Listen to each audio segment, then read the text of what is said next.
Très bien. Bonjour à ceux qui viennent de nous rejoindre. Il y en a peut-être d'autres qui vont nous rejoindre au fur et à mesure.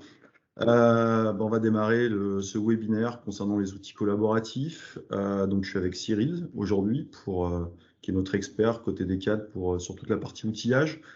Ça reste un webinaire généraliste pour l'instant sur les outils. On en fera d'autres un peu plus précis sur d'autres thématiques d'entreprise. Le but, c'est vraiment de voir la notion aussi d'empilement d'outils qu'on peut avoir au sein des entreprises au fur et à mesure de notre évolution et les coûts que ça peut engendrer. Donc, je vais laisser la parole à Cyril pour démarrer, pour vous expliquer tout ça. Le but, c'est que ça reste interactif. Donc, vous pouvez poser vos questions sur la partie conversation de la réunion. Et puis, moi, je les poserai au fur et à mesure à notre expert. Voilà, Cyril, je te laisse la parole. Très bien, merci Frédéric. Donc du coup, on commence sur la présentation. Donc d'abord, qu'est-ce que c'est un outil collaboratif? Parce qu'il y a plusieurs définitions. C'est clairement un outil qui facilite la collaboration. Donc facilite la collaboration entre plusieurs personnes. Donc d'abord les membres d'une même équipe. Donc ça, de plus en plus avec le télétravail, les gens l'utilisent comme Teams ou Google Meet ou autre. Entre les différentes équipes aussi. Et entre l'entreprise et des tiers. Donc les tiers, ça peut être vos clients ou vos fournisseurs. Ça, c'est beaucoup moins utilisé dans les outils collaboratifs d'aujourd'hui. Sur quels usages? Donc il y a plusieurs usages. Usages qu'on connaît très bien, la messagerie, communication instantanée, les partages de fichiers avec tout ce qui est synchronisation, les Google OneDrive et autres. Les supports utilisateurs. Donc là, quand je parle de support utilisateur, c'est soit pour vos propres collaborateurs, pour gérer vos demandes de nouveaux collaborateurs, de PC ou autres incidents informatiques ou humains. Les supports clients. Donc support client, c'est clairement les portails de gestion, donc soit de demande, soit de SAV. La gestion de projet. Donc, la gestion de projet, c'est assez classique. Les gestions du temps de travail pour pouvoir suivre ce que font vos collaborateurs, sur quoi ils passent du temps, pour pouvoir optimiser et améliorer le temps et prendre des outils en conséquence. Et l'annulation de réunion, donc Klaxoon par exemple, qui est un outil très connu. Les idées reçues, très souvent, beaucoup de personnes disent que les outils collaboratifs, c'est cher, c'est complexe. On n'a pas le temps. Et il y en a de plus en plus, et il y en a vraiment de plus en plus, je vous confirme. Et il y a trop de choix. Et donc, certaines personnes disent que c'est pas pour eux parce qu'ils n'ont pas les compétences, parce qu'ils ne prennent pas le temps et parce qu'ils pensent que ce ne sera pas rentable. Et pourtant, ça améliore énormément le partage de connaissances, la productivité, la résolution des problèmes, la motivation des salariés. Et de nos jours, c'est très compliqué de recruter dans beaucoup de domaines. Et ces outils collaboratifs qui permettent un meilleur échange entre les salariés est une des motivations possibles. Et ça améliore aussi la créativité avec tout ce qui est communication entre les salariés. Je passe assez vite sur les slides. Hein. Le principe, c'est qu'on ait des 10 minutes d'échange à la fin. Donc, si vous avez des questions, n'hésitez pas sur le chat. Les bonnes pratiques. Donc, aujourd'hui, je ne vais pas vous dire qu'il faut choisir un outil collaboratif. Je vais vous dire d'abord quel est votre besoin à vous. C'est surtout ça, la base même. C'est pas, il y a plein d'outils qui existent, je vais en essayer 1, 2, 3 pour voir lequel me correspond. Non, c'est qu'est-ce que j'ai besoin de faire? Quels sont les problèmes que je veux régler? Quels sont les risques auxquels je veux répondre? Quelle est la taille de mon équipe? Quel est mon budget? Est-ce que je cherche forcément un outil gratuit? Est-ce que j'ai un petit budget? Quelle est la rentabilité derrière que je vais avoir? Une fois qu'on connaît notre besoin, on peut regarder les outils qui existent. Donc, on regarde les possibilités qu'on a. Quels sont les plus populaires? Forcément, ceux qui sont utilisés par beaucoup de monde, en général, c'est qu'ils sont bien, très clairement. Quels sont les gratuits? Quels sont les pas très chers et accessibles? En phase avec mon budget de l'étape 1. Et qui peut m'aider à lister ces outils et à répondre à mon besoin? Si je n'ai pas les compétences, je peux me faire accompagner. Ça coûte pas, ce sera potentiellement rentable. L'étape 3, comme toute entreprise, hein, clairement, c'est une prise de décision. Je n'ai pas besoin de vous l'apprendre. Il faut prendre une décision sur l'outil. Comme toute décision, elle peut changer plus tard. À voir sur les outils. Quand on se lance dans un outil, des fois, il faut, avant même de se lancer, savoir si on peut en sortir. et le mettre en place, donc l'installer, le configurer et former ses collaborateurs. Mettre un outil en place qui n'est pas utilisé, ça ne sert à rien. Et mettre un outil collaboratif en place qui n'est pas utilisé par les collaborateurs, ça ne sert encore moins.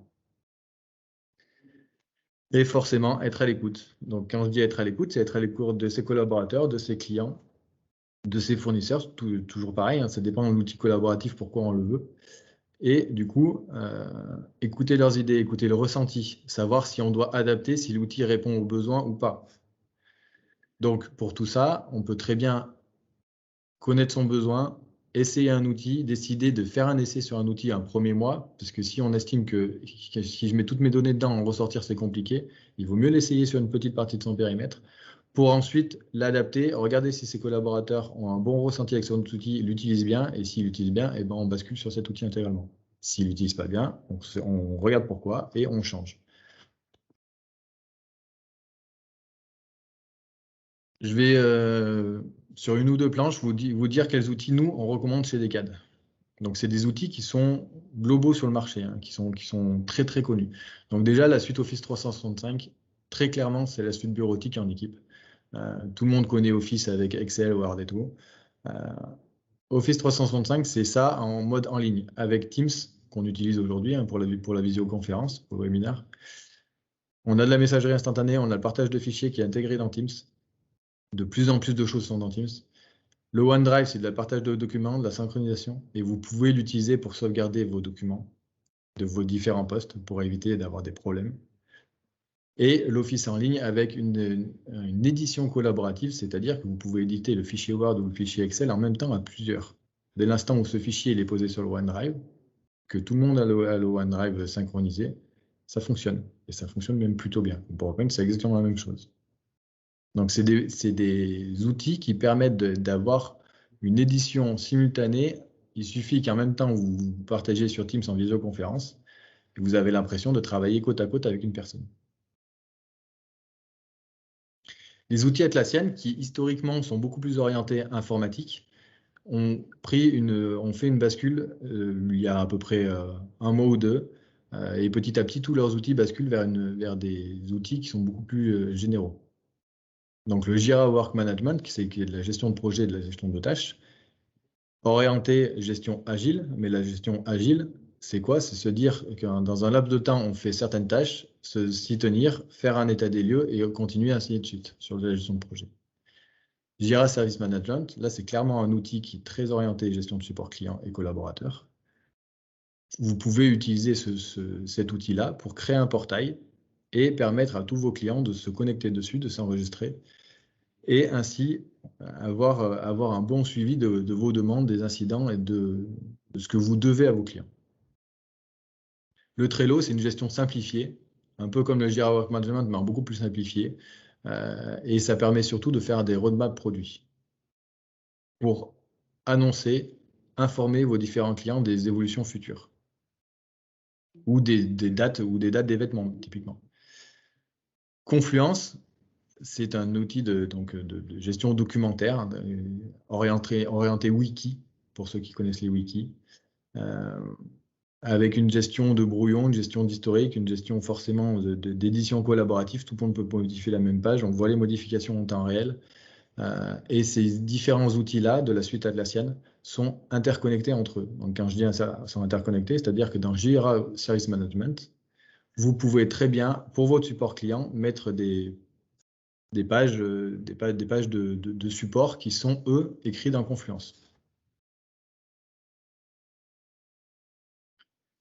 Des outils orientés un peu plus marketing et design, donc Canva qui permet de faire des présentations. Donc il y a une version gratuite et une version un peu payante, un peu plus poussée avec des modèles. L'idée là, c'est clairement de créer des designs très facilement, très simplement, gratuitement. Avec la version gratuite, c'est largement possible. Pour vos différents clients et autres. InVision, là, c'est beaucoup plus orienté conception de logiciels et de maquettes. Ça permet de donner une idée avant même de concevoir votre logiciel ou votre interface graphique à vos clients. Donc, comme je vous l'ai dit, il existe énormément d'outils. Je ne les ai pas tous listés, ce serait impossible. Et être exhaustif, c'est complètement impossible. Donc, parmi les très connus, il y a Slack, qui est clairement de la messagerie instantanée, partage et gestion de projet. HubSpot qui est un CRM. Et après, Klaxoon, animation de réunion. Envoy, c'est pour la gestion des salles de bureaux. Clockify, gestion du temps. Clockify, une version gratuite qui est très bien. Voilà, et après, Azandoo, c'est là aussi de la gestion de projet. Et ou alors, c'est du réseau d'entreprise.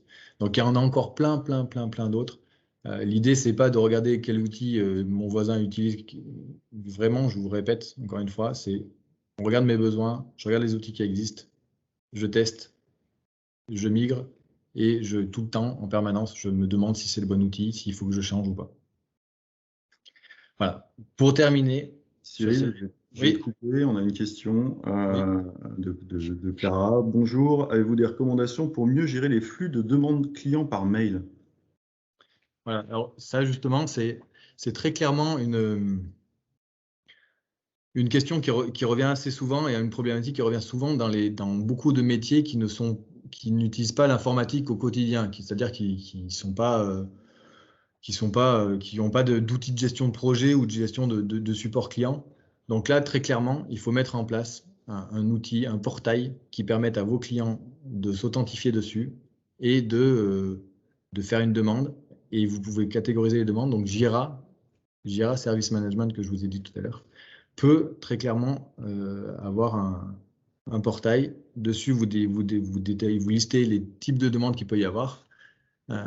Et vous avez une bonne vision. Dès l'instant où vous rajoutez un commentaire sur la demande, le client le voit. Ça permet de tout tracer, les demandes, les réponses. Et le gros plus par rapport aux mails, parce que les mails sont tout le temps dirigés vers une personne ou vers une liste de diffusion, mais si on dirige vers une personne, la personne n'est pas là, elle ne peut pas répondre. Si vous dirigez vers une liste de diffusion, la liste de diffusion, toutes les personnes qui sont dans cette liste reçoivent, elles ne savent pas si l'autre personne a traité ou pas. Donc vous allez créer une surcharge de travail à vos collaborateurs. Avec un outil de gestion client, vous voyez si une personne a déjà répondu ou pas. Et la personne, qu'est-ce qu'elle a mis comme commentaire, qu'est-ce qu'elle a traité. Donc si vous avez une relance derrière du client, vous savez qui répond, quoi répondre. Voilà. Ça permet de mieux structurer les réponses et du coup de gagner en efficacité. Et en satisfaction client, parce que le client a une réponse, sait qu'il a une réponse et voit qu'il a un bon suivi de son dossier, même si ça change de collaborateur qui traite. Voilà. Je pense avoir répondu à la question. Je pense que tu as répondu. J'ai une petite demande en fait complémentaire par rapport à ça, ce qui n'est pas dans les questions, mais tu ne parles pas de tarifs Oui. de cet outil. On en a beaucoup discuté nous ensemble. On voit, et puis on les utilise aussi, ces outils au quotidien. Donc je vais te laisser en parler un peu parce que ce qui fait peur, et tu en as parlé au début, c'est beaucoup le prix de ces outils, le prix des empilements d'outils qu'on peut avoir dans les sociétés, qui reviennent finalement assez cher quand on prend des solutions cloud différentes pour chaque fonctionnalité. Donc voilà, je vais te laisser parler un peu de ça. Très, très bonne remarque, Frédéric. En fait, c'est pour ça aussi que Decade recommande ces différents logiciels. Si on revient un peu en arrière, la suite Office 365, donc il y a une version qui a 10,40 € par collaborateur, où vous avez la licence Office complète, la licence Windows pour un poste de travail. Vous avez aussi donc Teams et le OneDrive, il y a 1 Teraoctet. Donc 1 Teraoctet, c'est quand même assez large en termes de taille de données, par collaborateur pour synchronisation de ces documents, donc sauvegarde de son poste. Et 1 Teraoctet pour l'entreprise.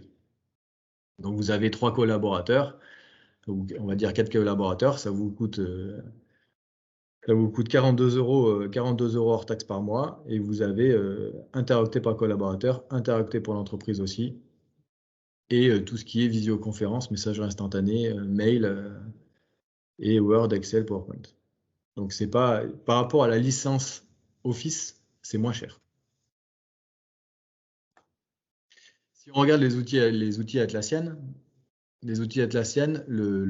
pour les très petites entreprises, moins de 10 salariés, c'est gratuit. Jira Work Management, Trello et Confluence sont sur la même base de prix, moins de 10 salariés, c'est gratuit. Avec 2 gigaoctets de mémoire, 2 gigaoctets de données intégrées. Mais pour du texte, donc dans Confluence, ou pour gérer des projets, des tâches et autres, en général, ça suffit largement. Nous, on l'utilise et on utilise la version gratuite chez Decade et ça répond largement aux besoins. Jira Service Management, c'est un peu différent, c'est-à-dire c'est jusqu'à 3 agents gratuits. Alors, un agent, c'est une personne qui va traiter les tickets. Pour vos clients et les collaborateurs qui font des demandes, c'est illimité. Vous pouvez avoir 100 clients différents. Si vous avez seulement 3 agents, vous ne paierez rien. C'est gratuit. L'abonnement est gratuit. Forcément, il faut le mettre en place. Donc, soit vous avez les compétences, ou vous faites mettre en place par quelqu'un d'autre. Decade peut vous accompagner là-dessus, hein, typiquement. Mais après, l'abonnement sur Atlassian, c'est gratuit. Après, les autres, en général, Canva, comme je l'ai déjà dit, il y a une version gratuite et une version payante.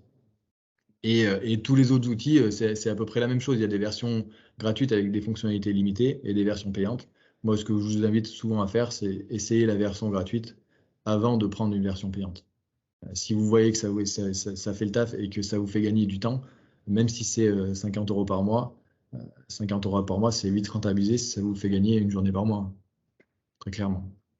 Donc voilà. Et en plus, vous pouvez, pour la mise en place de ces outils-là, des outils collaboratifs, alors pas forcément tous, mais typiquement de la gestion de portail client, vous pouvez bénéficier d'aides qu'on appelle les aides France Num, soit le chèque numérique, donc là, chèque numérique, c'est 500 €, hein, qui peut être utilisé pour mettre en place justement un portail de service client. Alors, je vais juste compléter ce que ça. Oui. En fait, c'est la loi a changé le 12 avril autour du chèque numérique. Il était associé uniquement aux commerçants pour leur partie digitalisation. Il a été ouvert à toutes les entreprises jusqu'à fin juin pour l'instant. Ça sera sans doute reconduit, on verra. Donc voilà, petit complément d'information. Tout à fait. Merci Frédéric. Et du coup, il y a aussi le prêt garanti par l'État et la Commission européenne. Donc, c'est le prêt garanti France Num, il s'appelle. Ce prêt-là n'a rien à voir avec le PGE à proprement parler, hein. C'est un prêt qui est là vraiment pour l'aide au numérique, donc pour le développement de logiciels, développement de plateformes de e-commerce, par exemple, développement d'applications. Là, c'est au cas par cas, suivant les études, mais ça peut être des montants plus élevés, mais c'est un prêt, hein, c'est pas une subvention. Voilà, et ça va plus loin que les outils collaboratifs potentiellement. Voilà, moi j'ai fait le tour sur la presse. Donc, est-ce qu'il y a d'autres questions, Frédéric, dans le chat ou pas? Pour l'instant, on n'a pas d'autres questions. Donc, je vais répéter. Il ne faut vraiment pas hésiter à poser des questions sur la gestion dans vos entreprises et sur des besoins particuliers ou sur des freins que vous ressentez aujourd'hui. Donc voilà, pour l'instant, j'ai pas d'autres questions Okay. à te poser. Je vais en profiter pour faire un petit, pareil, je vais faire un petit complément sur le prêt garanti France Num. Donc c'est des montants qui montent jusqu'à 50 000 €, hein. C'est quand même assez intéressant. Et comme pour le PGE, c'est du taux zéro, c'est garanti à 80% par la Commission européenne. Et c'est remboursable entre 2 et 5 ans avec un différé d'1 an. Donc ça peut être vraiment intéressant aussi pour les petites entreprises parce que ça leur permet de lancer la transition ou la transformation numérique sans avoir besoin d'avoir du cash directement. Ok. Même si vous avez si pour le prochain webinaire, vous avez un outil collaboratif plus particulier que vous voulez qu'on aborde parmi Société ou parmi d'autres, hein, on en connaît beaucoup d'autres, hein, chez Decade, n'hésitez pas à nous poser des questions ou même si vous avez là aujourd'hui, si vous avez une problématique, vous ne savez pas si vous pouvez mettre en place un outil collaboratif, si ça va être lourd, voilà, n'hésitez pas, hein. Je vais t'en poser une. C'est comment je fais quand j'ai déjà des outils en place, plusieurs, et je dois peut-être faire évoluer en fait mon système d'information pour le faire fonctionner parce que j'ai empilé mes outils, je ne sais pas si je vais perdre mes données, si je vais pouvoir avoir une continuité en fait. Comment je fais pour sélectionner peut-être mes outils au départ pour justement permettre une sortie après? Donc là, très clairement, il faut analyser. Il faut faire un audit, analyser les outils que vous avez, qui sont en place aujourd'hui. Regarder comment on peut exporter les données, quelles sont les données qui sont importantes à garder. Des fois, ce n'est pas toutes les données importantes. Donc, il y a plusieurs possibilités. Soit on exporte et on est capable de réimporter dans le nouvel outil qu'on trouve, soit on exporte juste pour archivage, c'est-à-dire au cas où qu'on a besoin des données et on repart de zéro sur le nouvel outil. Cette solution-là, clairement, elle coûtera beaucoup moins cher parce qu'on n'a pas besoin de s'adapter au nouvel outil. Dans le cas où on est obligé de réimporter dans le nouvel outil, il faut voir si cet outil-là, l'import est faisable des données en masse, ou alors on est obligé de le faire à la main, quoi. Voilà. Je ne peux pas faire une réponse plus précise que ça dépend beaucoup trop des outils. Voilà. Mais par exemple, si on prend des outils plus spécifiques, les mails, vous êtes chez, je sais pas, moi, chez un hébergeur de mail style OVH pour les mails, et vous voulez demain basculer sur Office 365, ça, c'est possible. Très clairement, on est capable d'exporter depuis OVH ou depuis d'autres hébergeurs de mail pour réimporter sur votre boîte Outlook dans les mails. Ça, c'est faisable. Je pense que c'est important de dire qu'on n'est pas, on n'est jamais figé en fait au niveau des outils. Non, on n'est pas figé. On n'est pas figé. Il faut être conscient que ça peut avoir un coût de migrer. Je ne vais pas vous dire que ça coûte rien. Mais par contre, il faut pas se dire je ne change pas d'outil parce que ça va me coûter beaucoup plus cher. Des fois, ça coûte beaucoup plus cher de rester sur le même outil. Puisqu'on va essayer pendant 6 mois, 1 an encore d'être dans cet outil-là alors qu'il ne correspond pas aux besoins. Et derrière, on sait très bien qu'on va migrer. Donc, c'est juste repousser le coût et en fait, avoir un coût plus supplémentaire. On a une nouvelle question qui vient d'arriver, donc ça tombe bien. Quelle garantie a-t-on en termes de confidentialité lorsqu'on veut travailler sur des données sensibles? Là, c'est une très bonne question. Après, il faut voir quelles sont les données sensibles. Si c'est des données ultra sensibles commercialement par rapport à vos concurrents, j'ai envie de dire que souvent les solutions en ligne seront plus sécurisées que des solutions qui sont sur votre propre poste. Si après c'est une confidentialité au niveau réglementaire, là il faut regarder l'hébergement des solutions en ligne, où elles sont, si elles sont en France, pas en France, quelle est la sécurité amenée dessus, est-ce que c'est chiffré, est-ce que c'est pas chiffré, est-ce que c'est vous qui avez la clé de chiffrement, est-ce que c'est pas vous qui avez la clé de chiffrement. Ça peut aller très loin, mais par exemple sur du stockage partagé, sur du OneDrive, typiquement ce que vous posez dessus, oui, ce sera chiffré par Microsoft. Oui. Alors, je te coupe parce qu'on a un complément. C'est des données très très personnelles sur les personnes dont nous traitons les dossiers. Si c'est des données médicales, là, il y a des réglementations très strictes. Si c'est des données médicales, vous devez être sur un logiciel qui est labellisé pour ça. Il y a des labels qui existent. C'est obligatoire. Vous n'avez pas le droit de mettre sur du OneDrive synchronisé des données médicales. C'est interdit. Voilà, un deuxième complément, c'est les confidentialités et c'est réglementaire, donc en effet. Oui. Il y a des réglementations au niveau. Alors, parce que tu parles du médical, il y a aussi beaucoup de règles au niveau du stockage des données. Oui. Voilà, donc il faut en fait vous mettre sur un service en ligne, vous devez regarder qu'est-ce qu'ils garantissent en fait et quel label ils ont, quelle certification ils ont pour les utiliser en fait. C'est vous qui êtes responsable de vos données, hein. C'est une très bonne remarque. Je n'ai pas forcément abordé la situation, mais même poser ces données-là sur votre propre poste, c'est dangereux. Parce que vous devez avoir la certification aussi et l'hébergement doit l'avoir. Enfin, c'est très important. Et là aussi, tout à l'heure, j'ai parlé de chiffrement. Un chiffrement, c'est pas vous qui avez la clé de chiffrement, c'est bien, mais ça ne vous protège pas contre l'hébergeur qui, lui, veut déchiffrer vos données, parce que si c'est lui qui les chiffre, c'est lui qui a la clé. D'accord. Donc, à nouveau complément. Oui, nous travaillons sur papier uniquement pour cette raison pour le moment. Ok. Donc après, il faut regarder, hein, même s'il y a des solutions qui existent. Alors, Il y a clairement des solutions qui existent et il faut voir, mais faites attention avec le papier aussi, hein. alors pour compléter aussi tout ça, il faut voir que la- plus il y a un niveau de sécurité fort, plus il y a des certifications au niveau des serveurs, au niveau du stockage, au niveau du partage, et forcément, plus on va tomber sur des solutions qui vont être onéreuses. Oui. C'est, Mais là aussi, hein, il faut s'adapter, il faut regarder.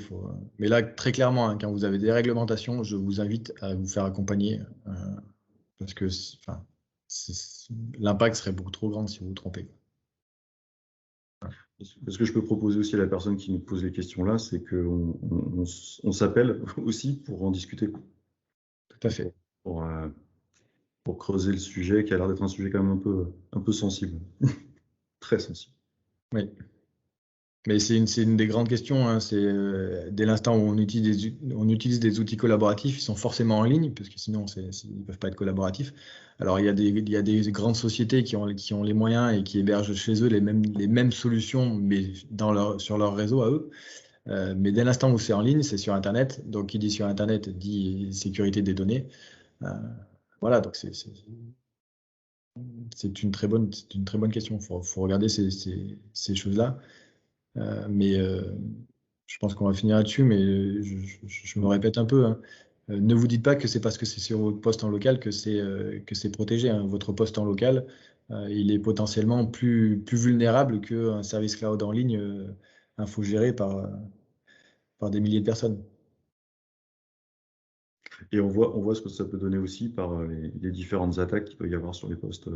Oui, oui, Bon. ou même une personne qui vous cambriole, enfin, elle prend le poste et puis Mm. voilà, c'est fait, quoi. C'est pour ça que les papiers, il faut faire attention aussi, mais là, les gens sont plus habitués et connaissent plus les risques, donc c'est plus simple. Enfin, plus simple. Voilà. Ok.